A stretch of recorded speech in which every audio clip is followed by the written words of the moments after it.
আগামী জানুয়ারি থেকে মালয়েশিয়া এবং ইতালি বাংলাদেশি শ্রমিক নেবে বলে জানিয়েছেন প্রবাসী কল্যাণ ও বৈদেশিক কর্মসংস্থান মন্ত্রী ইঞ্জিনিয়ার খন্দকার মোশাররফ হোসেন। আরব আমিরাত বাংলাদেশ থেকে শ্রমিক নেবে না, এমন খবরে উদ্বিগ্ন না হতে সবার প্রতি আহ্বান জানান তিনি।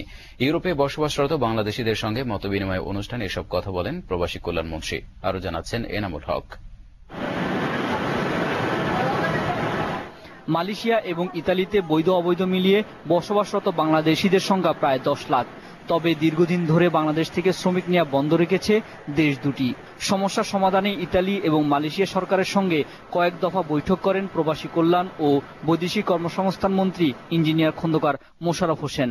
দুপুরে নিজ দপ্তরে সাংবাদিকদের তিনি জানান, চলতি বছরের শেষে অথবা আগামী বছরের শুরুতে আবারও শ্রমিক নেবে ইতালি এবং মালয়েশিয়া।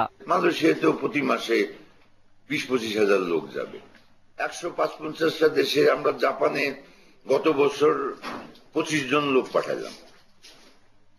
6 মাসের মধ্যেই 1000 লোকের ডিমান্ড এসে গেছে।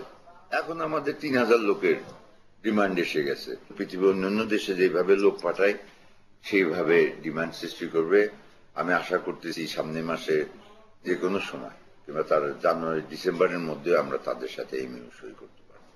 সংযুক্ত আরব আমিরাত বাংলাদেশ থেকে শ্রমিক নেওয়া বন্ধ করায় ব্যবসায়ী এবং শ্রমিকরা কিছুটা আতঙ্কিত স্বীকার করে মন্ত্রী জানান, সমস্যার সমাধানে চেষ্টা চলছে। আরব এমিরেটে এনিথিং বিটুইন 13 to 15 লাখ 14 থেকে 15 লক্ষ লোক ওখানে অলরেডি চলে গেছে। এরপরেও কি প্রতি মাসে 2000, 20,000, 25,000 লোক পাঠানো কি সম্ভব? আর লোক পাঠাতে আমরা তো প্লেন উঠে পাঠিয়ে দিতে পারবো না, তাদের ধারণ ক্ষমতারও তো একটা বিষয় আছে।